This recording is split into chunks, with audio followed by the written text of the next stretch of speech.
지금부터는 대선 소식 본격적으로 짚어보겠습니다. 먼저 29일 앞으로 다가온 대선의 최대 변수 중 하나로 꼽히는 게 단일화인데요. 국민의당 안철수 후보가 오늘 관훈 토론회에 참석해서 대선 완주 의사를 다시 밝혔습니다. 그래도 여야 모두 연합 또는 통합정부를 내세우면서 안 후보에게 러브콜을 보내고 있는 상황인데 관련 소식을 유정아 상황실장이 정리했습니다. 글쎄 단일화에 대해서는 기본적으로 저와 선대 본부 측에서 그거는 이제 다룰 문제이고요. 어떻게 가져갈 것인지에 대해서는 제가 공개적으로 언급하기에는 좀 부적절한 사안이라고 생각합니다.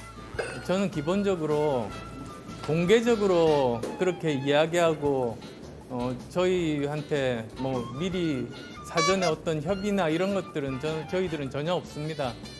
그래서 진정성을 느낄 수 없다는 말씀드립니다. 네, 단일화 시계가 빨라지고 있습니다. 국민의힘 윤석열, 국민의당 안철수 후보 모두 단일화를 하겠다라는 말은 없었지만요. 공통점이 있었습니다.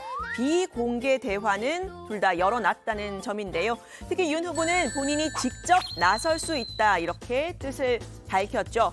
후보 간의 단판 단일화 가능성이 제기가 된 겁니다. 안 후보 역시 진정성이라는 조건 아닌 조건을 말한 셈이 됐는데요. 오늘 관훈 토론회에 나온 안 후보는 제가 정권 교체의 주역이 되려고 나왔다라면서 단일화에 다시 한번 선을 그었습니다. 그럼에도 불구하고 단일화에 참여하는 게 더 효과적인 것 아니냐 질문이 계속 이어졌더니 이렇게 말을 했습니다. 저는 어떤 제안도 받은 적 없습니다. 제가 왜 그런데 뭐 그런 것에 대해서 고민을 하겠습니까? 네, 정치인들의 말은 한번 좀 뒤집어서 생각을 해봐야 하죠. 제안이 오면 고민할 수 있다 이런 가능성을 열어둔 듯도 한데요. 제안받은 적이 없는데 뭘 고민하겠냐 이 말을 들으니 과거 이런 유행어가 떠오르기도 합니다. 모르는데 어떻게 가요?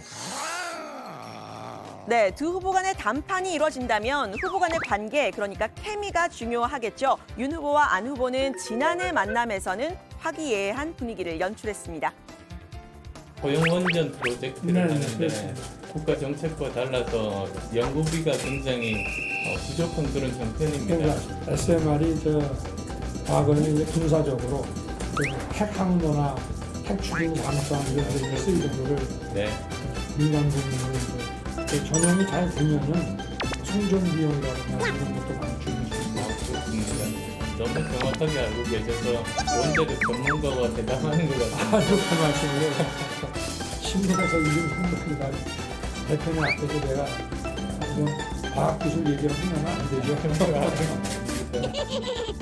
네, 당시 공개 대화에서 이 과학 기술 얘기를 하는 모습이었는데 공교롭게도 윤 후보가 오늘 과학 기술 공약을 발표했습니다. 들어가서 더 이야기를 해보도록 하고요. 후보 간의 단판, 단일화의 장점은 뭘까요? 단일화라고 하면 보통은 몇 차례 토론을 하면서 의견을 주고받고 여론조사를 거쳐서 더 높은 후보를 단일 후보로 결정을 하게 되죠. 토론 방식은 어떻게 할 거냐, 또 여론조사 문항은 뭐 적합도로 할 거냐, 아니면 경쟁력으로 할 거냐, 치열한 논쟁과 신경전이 기본이 됩니다. 이렇게 복잡한 여론조사 방식이 아니라면 단일화 가능성을 열어두는 것으로 해석될 수 있는 말이 나왔습니다. 자타공인 단일화에 가장 부정적이었던 국민의힘 이준석 대표입니다. 안철수 후보가 어떤 판단을 내릴 수도 있다 이런 얘기도 하고 있는데 저희는 안철수 후보 측이랑 직접적인 소통을 하고 있지 않지만은 여론조사 방식의 단일화라든지 이런 것들은 저희는 전혀 고민하지 않고 있다. 네, 사실상 안 후보의 결단을 촉구하는 그런 모양새죠. 거친 이야기이긴 하지만 이 대표 평소에도 안 후보를 향해서 거칠게 말했기 때문에 평소와 크게 다른 톤은 아닌 듯하고요. 하태경 의원도 현실적으로 결단해야 하는 건 저희보다는 안 후보 쪽이다 이렇게 가세를 했습니다. 만약에 후보 간 단판이 이루어진다면 97년의 대선에 있었던 BJP 모델이 거론이 되는데요. 철수와 성렬의 CSY 연합이라고 어제 조익신 멘토가 이름을 붙였었죠. 진정성을 구체적으로 해석하면서 이 CSY 연합의 조건을 거론한 사람도 있었습니다. DJP 연합에서 생각해 보세요. 그때 당시에 뭘 드렸냐면 총리와 그 임명권, 장관 임명권 5개를 드렸잖아요. 그러니까 그런 식으로 그러면 국민들이 보기 안심하실 수 있거든요. 진정한 의미의 협력해서 가려고 하는 마음이 윤석열 후보에게 있구나 이렇게 생각하실 수 있으니까요. 네, 그런데 이 DJP 연합 모델은요, 민주당에서도 제시를 하고 있습니다. 통합정부 내지는 공동정부론인데요. 송영길 대표가 먼저 운을 띄웠는데 이재명 후보도 당선이 되면 이념과 진영을 가리지 않고 인재를 등용하겠다 강조를 하고 있죠. 안 후보를 겨냥했다는 분석입니다. 국가의 인재 역시 제한적이기 때문에 모든 가용 가능한 인적 자원을 총동원해야 하고 거기에는 역시 좌우 진영의 구분이 없어야 한다는 것이 저의 확고한 신념입니다. 그래서 인재와 정책에 있어서 진영을 가리지 않는 통합정부가 필요하고 내각 역시도 국민 내각으로 가야 한다는 게 저의 생각입니다. 네, 안 후보의 현대 스탠스는 민주당보다는 국민의힘에 더 가깝다는 게 정설이죠. 하지만 민주당에서는 안 후보와 국민의힘의 단일화 불가능할 거라면서 이렇게 말을 했습니다.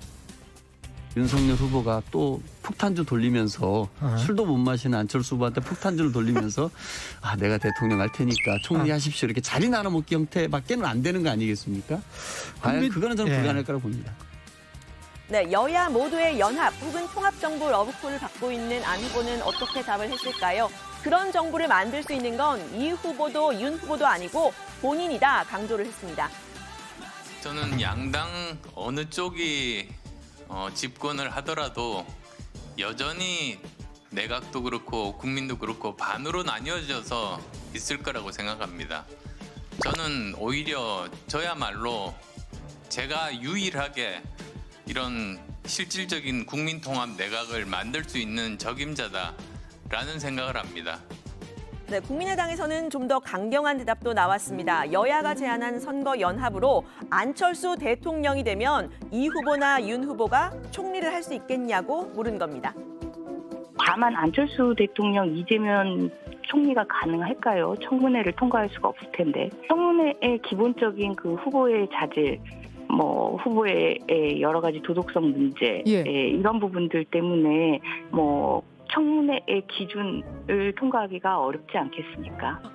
윤석열 후보도 마찬가지로 청문회의 문턱을 넘지 못할 겁니다.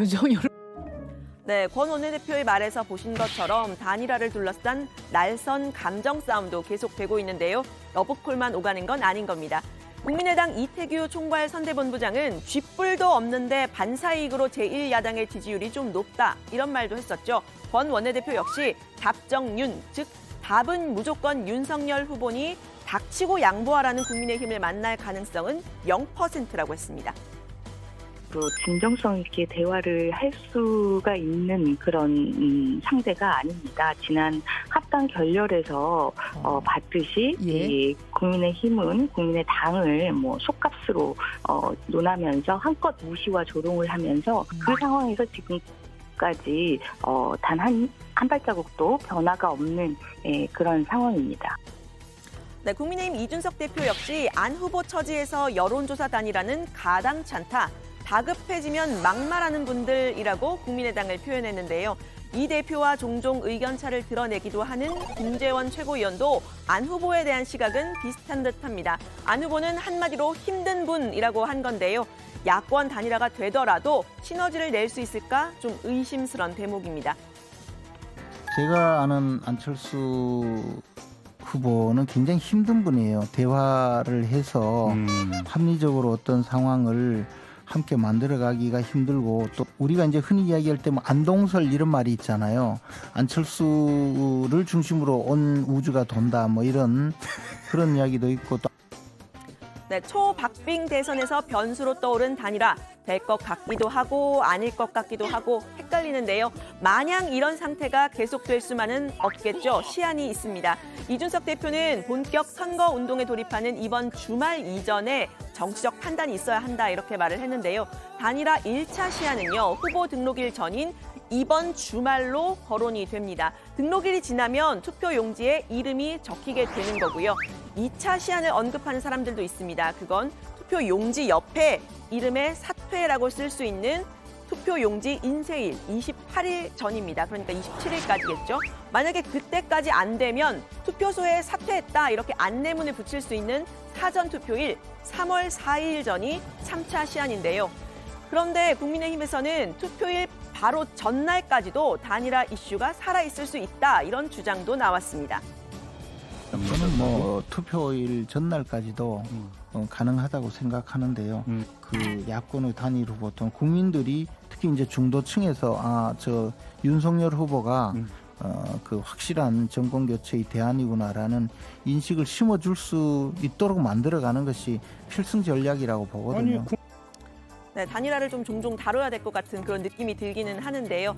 단일화에 대한 일단 선을 긋고 있는 안철수 후보는 시안에 대해서 어떻게 생각하고 있을까요? 시안과 효과보다는 거듭된 철수 이미지 쇄신에 방점을 찍고 있었습니다.